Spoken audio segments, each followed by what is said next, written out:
പ്രിയ കൂട്ടുകാരെ, നമ്മളിപ്പോൾ നിൽക്കുന്നത് എറണാകുളം ജില്ലയിൽ പുത്തൻകുരിശ് പുതിയകാവ് ദേവീക്ഷേത്രത്തിൻ്റെ പ്രവേശന കവാടത്തിലാണ്. ഈ പ്രവേശന കവാടത്തിൽ നിന്നും ക്ഷേത്രത്തിലേക്ക് 200 മീറ്ററിൽ കൂടുതൽ ദൂരമില്ല. നമുക്ക് ക്ഷേത്രം സന്ദർശിക്കേണ്ടതായിട്ടുണ്ട്. ക്ഷേത്രത്തിലെ വിശേഷങ്ങൾ അറിയേണ്ടതായിട്ടുണ്ട്. പോകാം നമുക്ക് ക്ഷേത്രത്തിൽ. ക്ഷേത്രത്തിൻ്റെ പ്രവേശന കവാടം കടന്നു കഴിഞ്ഞാൽ അങ്ങ് മുകളറ്റം വരെ നല്ല വീതിയിൽ പടികൾ കെട്ടി മനോഹരമാക്കിയിരിക്കുന്നു. ഈ ക്ഷേത്രത്തിലേക്ക് എത്തിച്ചേരുവാൻ മൂവാറ്റുപുഴയിൽ നിന്നും വരുന്നവർ കോലഞ്ചേരി പുത്തൻകുരിശിൽ ഇറങ്ങിയാൽ പുതിയകാവ് ക്ഷേത്രത്തിൽ എത്തിച്ചേരുവാൻ കഴിയുന്നതാണ്. എറണാകുളത്തു നിന്നും വരുന്നവർ പുത്തൻകുരിശിൽ ഇറങ്ങിയാലും പുതിയകാവ് ക്ഷേത്രത്തിൽ എത്തിച്ചേരുവാൻ കഴിയുന്നതാണ്. ഇതാ നമ്മൾ ക്ഷേത്രമുറ്റത്ത് എത്തിച്ചേർന്നു. അവിടെ നമ്മളെ പ്രതീക്ഷിച്ച് ഒരു ക്ഷേത്ര ഭാരവാഹി നിൽക്കുന്നു. നമുക്ക് കൂടുതൽ വിവരങ്ങൾ, കൂടുതൽ വിശേഷങ്ങൾ അദ്ദേഹത്തോട് ചോദിക്കാം, അറിയാം. എൻ്റെ പേര് ബാലകൃഷ്ണൻ കർത്താവ് എന്നാണ്. ഞാനിപ്പോൾ ഈ അമ്പലത്തിൻ്റെ ക്ഷേത്രം കൺവീനറായിട്ടിരിക്കുകയാണ്. ഈ അമ്പലത്തിൻ്റെ പരിപാടി ഭദ്രകാളിയാണ് ഇവിടുത്തെ പ്രതിഷ്ഠ. ദാരികോലം കഴിഞ്ഞിരിക്കുന്ന ഭാവമാണ് ഇത്. ഇപ്പോൾ പുത്തൻകുരിശ് പുത്തൻകാവ് NSS കരയോത്തിൻ്റെ കീഴിലുള്ള അമ്പലമാണ്. ഇതിൽ ഉദ്ദേശം പണ്ട് രാജാക്കന്മാരുടെ കാലം മുതൽ 500 വർഷം പഴക്കമെങ്കിലും ഈ അമ്പലത്തിനുണ്ട്. നേരത്തെ നശിച്ച് ഒരു പുരോഗമനമില്ലാണ്ട് കിടന്ന അമ്പലം എന്നതിന് ശേഷമാണ് ഈ നിലയിലായത്. ഇനി ഇതിൻ്റെ നവീകരണ പ്രവർത്തനങ്ങൾ നടന്നുകൊണ്ടിരിക്കുകയാണ്. അതിൻ്റെ കാര്യങ്ങൾ നടന്നുകൊണ്ടിരിക്കുകയാണ്. കൂട്ടുകാരെ, ക്ഷേത്രത്തിൻ്റെ കൊത്തുപണികൾ ശ്രദ്ധിച്ചാൽ നമുക്ക് മനസ്സിലാകും ഇതിന് വർഷങ്ങളുടെ പഴക്കമുണ്ട്. അതായത് രാജാക്കന്മാരുടെ കാലം മുതലുള്ള കൊത്തുപണികളും ശില്പങ്ങളുമെല്ലാമാണ് ഇവിടെ നമുക്ക് കാണുവാൻ കഴിയുന്നത്. ഇനിയും നമുക്ക് ക്ഷേത്രത്തിനകത്ത് കയറുവാനുണ്ട്. ശ്രീകോവിൽ ഒഴികെ മറ്റെല്ലാ ഭാഗങ്ങളിലെയും കൂടുതൽ വിശേഷങ്ങൾ നമുക്ക് പങ്കിടാം. പോകാം നമുക്ക് ക്ഷേത്ര മതിലിനുള്ളിലേക്ക്.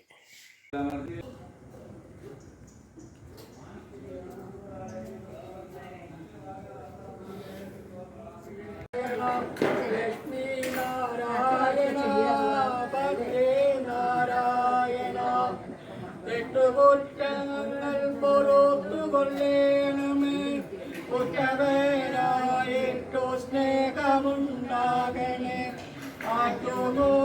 പിറക്കുന്ന മക്കളെ ഒറ്റുവാനുള്ള കെൽപ്പും വരേണമമ്മേ. അമ്മേ നാരായണ, ദേവി നാരായണ, ലക്ഷ്മി നാരായണ, ഭദ്രേ നാരായണ. പുത്തൻകാവിലമരുമമ്മേ, പുലരൊളി തൂങ്ങി വാഴുമമ്മേ. പുകൾ പെരുകുന്നോരീ നാടിനു നന്മകൾ പുലരുവാനായി അനിയേണമമ്മേ. അമ്മേ നാരായണ. ക്ഷേത്രമതിലിനുള്ളിൽ കടന്ന എനിക്ക് ഭക്തിസാന്ദ്രമായ ഒരു അന്തരീക്ഷമാണ് അതിനുള്ളിൽ കാണുവാൻ കഴിഞ്ഞത്.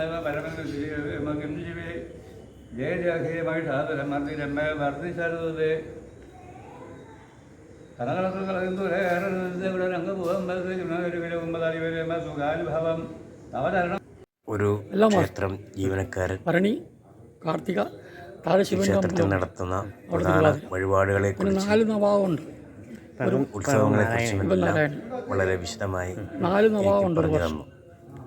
ദേവി ഭാഗവതം വായിക്കും. ഇപ്പം നവരാത്രിക്ക് തുടങ്ങും വീണ്ടും. പ്രധാന ഉത്സവം കുംഭഭരണി പ്രധാന ഉത്സവം ഇവിടുത്തെ. എത്ര ദിവസം ഉത്സവമാണോ? അത് 5 ദിവസത്തെ. 5 ദിവസം. തിരുവൻ്റെ പേര് ഒരിക്കൽ പറയോ? ഏത്? എൻ്റെ പേര് രവീന്ദ്രൻ.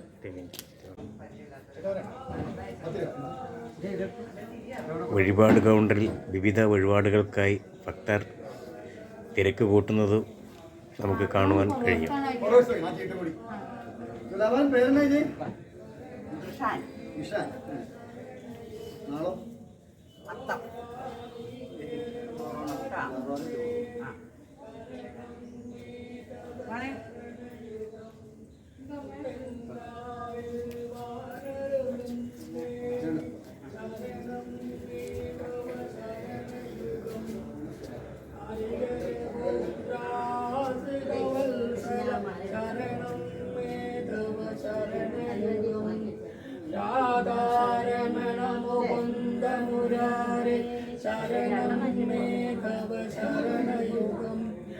പവനപുരേശ രാധാകൃഷ്ണ ശരണം മേ തവ ശരണയുഗം ശരണം ധരണേ ശരണയുഗം ശരണം ധരണേ ശരണയുഗം.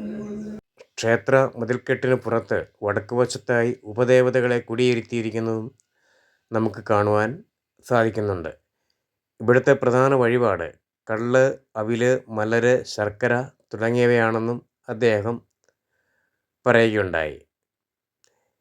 വിശ്വാസത്തെ അരക്കെട്ടുറപ്പിക്കുവാനോ അന്ധവിശ്വാസത്തെ പ്രോത്സാഹിപ്പിക്കുവാനോ അല്ല, ഇവിടെ കണ്ട ഒരു നേർക്കാഴ്ച നിങ്ങളിലേക്ക് എത്തിപ്പിക്കുന്നുവെന്ന് മാത്രം. എൻ്റെ വീഡിയോ ഇവിടെ പൂർണ്ണമാവുകയാണ്. ഇനിയും കൂടുതൽ വിശേഷങ്ങളുമായി അടുത്ത വീഡിയോയിൽ കാണുന്നത് വരെ ഗുഡ് ബൈ.